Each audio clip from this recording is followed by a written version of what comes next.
Iran বনাম যুক্তরাষ্ট্র Israel সংঘাত শুরু হওয়ার পর থেকেই আন্তর্জাতিক অঙ্গনে একটা জোরালো প্রশ্ন উঠছে। এ যুদ্ধে সত্যিই কি একা লড়ছে তেহরান, নাকি নীরবে পাশে রয়েছে তার দীর্ঘদিনের কৌশলগত মিত্র চীন? যুদ্ধের ময়দানে সরাসরি উপস্থিতি না থাকলেও নানা বিশ্লেষণে উঠে আসছে বেজিংয়ের সম্পৃক্ততার কথা। এর মধ্যেই সামনে আসছে এই সংঘাতকে ঘিরে নতুন কৌশল সাজাচ্ছে ইরান ও চীন।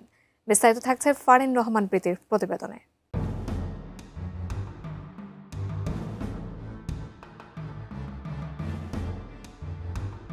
মধ্যপ্রাচ্যের যুদ্ধে নীরবে বদলে যাচ্ছে বৈশ্বিক শক্তির হিসাব নিকাশ। যুদ্ধ যেন শুধু সীমান্তে সীমাবদ্ধ নেই, তা ছড়িয়ে পড়েছে প্রযুক্তি, অর্থনীতি এবং কৌশলগত প্রভাবের লড়াইয়েও। একবিংশ শতাব্দীর ভূরাজনীতিতে এই সংঘাত নতুন বাস্তবতার জন্ম দিচ্ছে বলেই মনে করছেন বিশ্লেষকরা। একদিকে যুক্তরাষ্ট্র ও ইসরায়েল সামরিক শক্তির প্রদর্শনের মাধ্যমে ইরানকে কোণঠাসা করার চেষ্টা করছে, অন্যদিকে চীন ও তেহরান অত্যন্ত গোপনে এবং পরিকল্পিতভাবে গড়ে তুলেছে এক শক্তিশালী ডিজিটাল ও অর্থনৈতিক প্রতিরোধ ব্যবস্থা। ফলে যুদ্ধের ময়দান এখন দুই ভাগে বিভক্ত, একটি দৃশ্যমান, আরেকটি অদৃশ্য।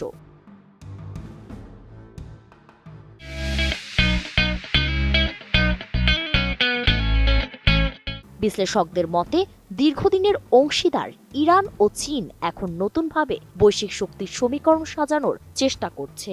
যুক্তরাষ্ট্র যেখানে সরাসরি সামরিক আধিপত্য প্রতিষ্ঠার পথে হাঁটছে, সেখানে বেইজিং প্রযুক্তি, অর্থনীতি ও কূটনীতির সমন্বয়ে বিকল্প শক্তির কেন্দ্র গড়ে তুলতে চাইছে। এই কৌশলের অংশ হিসেবে ইরানের প্রতিরক্ষা সক্ষমতা আধুনিকায়নে চীনের সহায়তার বিষয়টি সামনে আসছে।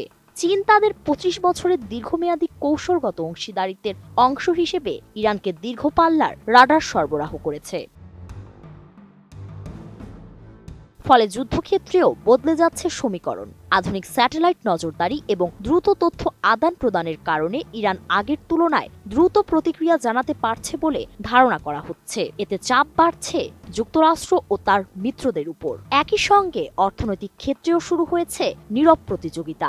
জ্বালানি পরিবহনের পথ, বিকল্প মুদ্রা ব্যবস্থা এবং নতুন বাণিজ্য করিডর, সব মিলিয়ে ভবিষ্যতের বৈশ্বিক অর্থনীতির রূপরেখা যেন নতুন করে আঁকা হচ্ছে।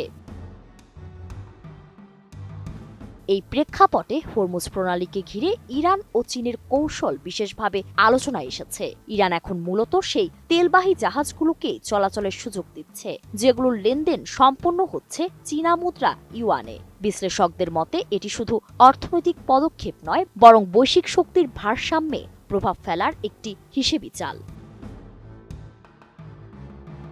ফারিন রহমান প্রীতি, এটিএন নিউজ।